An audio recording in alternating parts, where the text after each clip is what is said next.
আমরা তো নানা রকম বিয়ে দেখেছি, কেউ এসেছে হেলিকপ্টারে, আবার কেউ প্রাইভেট কার বা মাইক্রোতে। কিন্তু আজ আমি যে দৃশ্যটা আপনাদের দেখাতে যাচ্ছি সেটা একেবারেই অন্যরকম।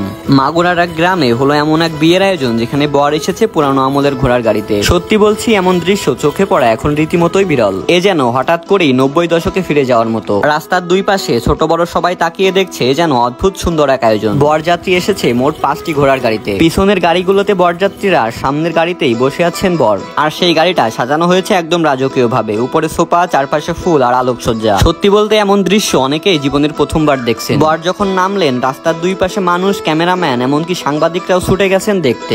আপনারা কি জামাইতে আসলেন? হ্যাঁ, এই ডিজিটাল যুগে যেন পুরো গ্রাম জুড়ে উৎসব লেগে গেছে। জানতে পারলাম এটা ছিল বরের শখের আয়োজন। বিয়ে ছিল কাছাকাছি গ্রামেই, তাই ঘোড়ার গাড়ি আনার সুযোগটা কাজে লাগিয়েছেন। এই দৃশ্য দেখে আমার নিজের মনে হলো, আমরা যত আধুনিক হচ্ছি ততই আমাদের ঐতিহ্য হারিয়ে যাচ্ছে।